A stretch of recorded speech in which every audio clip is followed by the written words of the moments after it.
Pendidikan menjadi ujung tombak suatu bangsa, inti dari seluruh elemen kehidupan.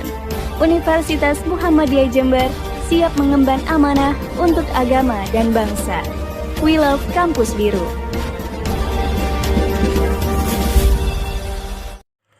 Bismillahirrahmanirrahim. Assalamualaikum warahmatullahi wabarakatuh.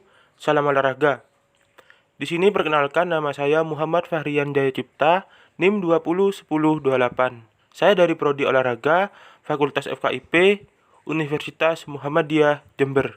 Di sini saya akan menjelaskan tentang bagaimana gizi dalam atlet. Bagi seorang atlet, tenaga dan performa yang prima merupakan suatu keharusan agar dapat mengikuti pertandingan secara lebih maksimal. Salah satu cara yang dilakukan adalah memperhatikan kandungan serta nilai gizi yang terdapat pada setiap makanan yang dikonsumsinya.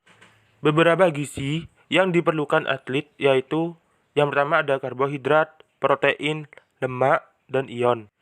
Yang pertama, karbohidrat merupakan sumber tenaga bagi atlet. Zat ini disimpan dalam bentuk glikogen di dalam otot. Otot biasanya dapat menyebabkan glikogen selama 60-90 menit. Karbohidrat dicerna dalam tubuh kurang lebih 1-3 jam. Atlet harus mengkonsumsi karbohidrat 60-70% total energi. Karbohidrat dalam makanan sebagian besar dalam bentuk karbohidrat kompleks, sedangkan karbohidrat sederhana hanya sebagian kecil saja. Lanjut, yang kedua, ada protein. Protein sangat dibutuhkan untuk pertumbuhan, perkembangan, pembentukan otot, pembentukan sel-sel darah merah, pertahanan tubuh terhadap penyakit, enzim, dan hormon.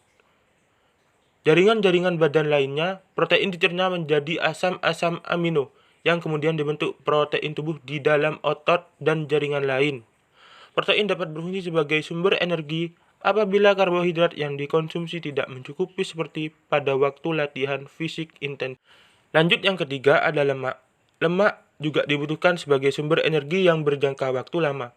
Misal untuk olahraga lari maraton, pemilihan makanan berlemak tidak boleh sembarangan. Sebelum dan selama latihan, tidak dianjurkan mengkonsumsi makanan tinggi lemak. Hal ini dikarenakan lemak akan lama dicerna dan memiliki waktu tinggal lama di dalam. Dan yang terakhir, ion dan mineral. Memainkan peran penting dalam mengatur dan membantu reaksi zat kimia gizi penghasil energi sebagai koenzim dan kofaktor pada keadaan defisiensi suatu atau lebih dapat mengganggu kepastian latihan. Kebutuhan mineral terutama ion meningkatkan sesuai dengan meningkatnya kebutuhan energi. Penelitian menunjukkan bahwa deplesi besi tingkat moderate dibutuhkan dengan berkurangnya performan latihan. Nah, teman-teman, berikut yang dapat saya jelaskan. Kurang lebihnya mohon maaf. Di sini saya Muhammad Fahrian Jaya Cipta pamit undur diri. Wassalamualaikum warahmatullahi wabarakatuh. Salam olahraga.